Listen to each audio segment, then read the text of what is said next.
Have you been studying English for months, even weeks, or even years or decades? But when someone speaks fast, you freeze. Your mind goes blank. You can't speak. You forget words. You doubt about yourself. You can't believe in yourself. Why? Why this happens? Why you are not fluent yet in English? But let me ask you a question. Are you really taking it seriously? And let me really tell you harsh truth and how finally you can become a fluent English speaker.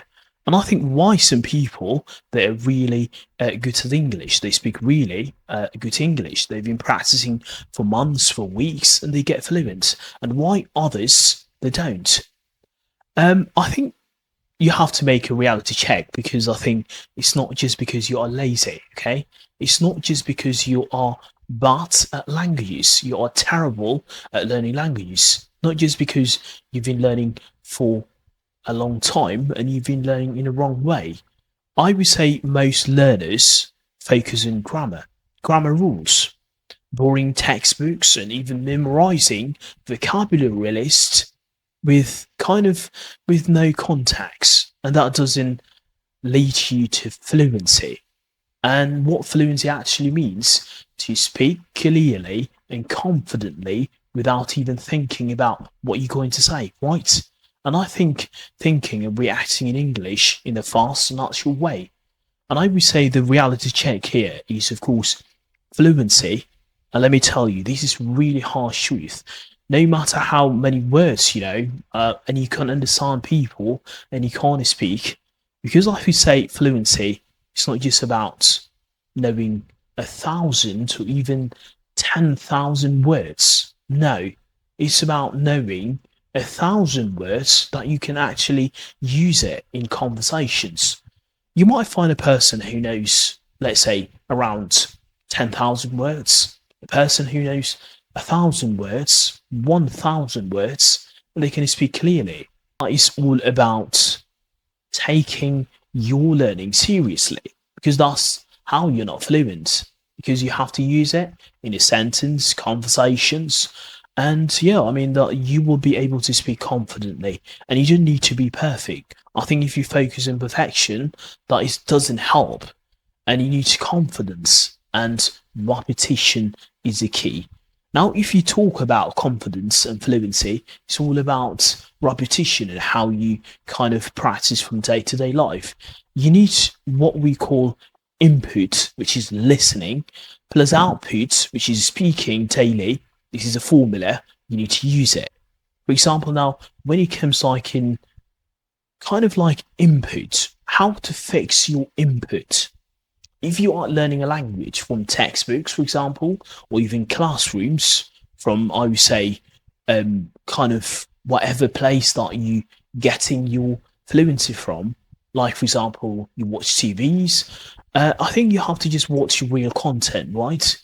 YouTube vlogs, interviews, TED Talks, Netflix with subtitles, podcasts with native speakers. Treat English like a music, okay? Now, I might probably say you might listen to music from day to day life, and I think listen daily and observe your rhythm, intonation, and pronunciation, and just immerse yourself. Don't just study.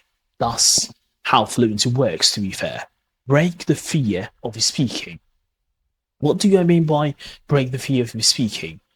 Probably you are afraid of making mistakes. That's why you're not fluent yet. And I think mistakes are there, stumbling blocks to help you get where you want to be, right? If you are afraid of making mistakes, sounding stupid, or even freezing in the mid sentences, but do you know what? Guess what? Every fluent speaker, every fluent person was once a beginner. And I would say speak to yourself sometimes from time to time. Use voice recordings, record yourself, and even find a language partners. For example, in apps like Hello Talk, Tandems. And I would say the more you speak, the faster your brain adapts to the situation in order to get the fluency even more quicker. And I think that will help you even to get it started if you have been procrastinating for over a long period of time. And of course, I would highly suggest that you have to stop translating in your head. This fluency, this is of course is a fluency killer. And if you think in your native language, whatever language that you have, and translating every word in your brain, I mean, like, will lag you behind, okay, in the conversations. I think train yourself to think in English rather than translating in many phrases. For example, I'm hungry, probably going to search, what does that mean?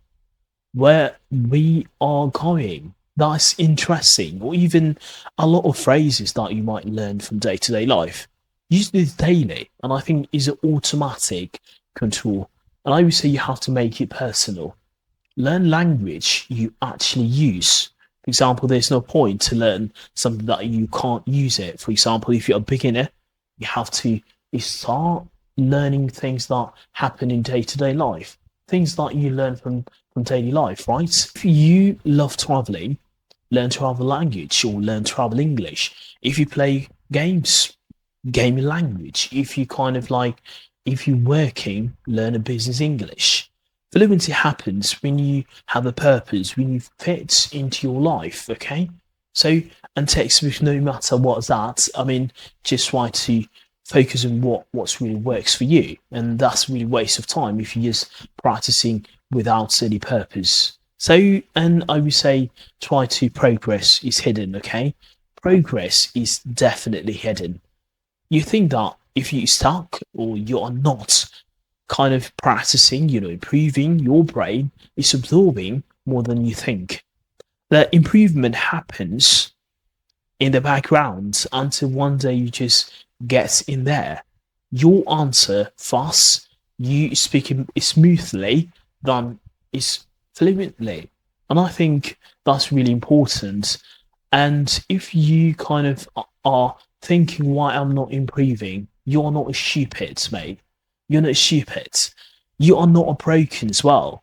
You've been just taught in the wrong way. You've been just practicing in the wrong way. And I think that's really the fundamental, the harsh truth that why you're not fluent until now, okay? You have got time and you have got really a massive opportunity to practice. Make English a part of your style. Make English kind of like part of your daily life, okay? Fluency is not a goal, it's a habit that you need to implement it, that you need to practice it, and you need to adapt it into your day-to-day life. For example, like if you've been feeling stuck, I would say that might be your wake-up call to get started. And yeah, let me know in the comments what was the hardest part of learning English for you. Let me know in the comment section below. I read every comment, just let me know in the comment section below. And yeah, if you like what you saw today, you enjoyed this video, please do let me know in the comment section below. And yeah, I mean, give you a thumbs up. I'll see you in the next video. Take care, everyone.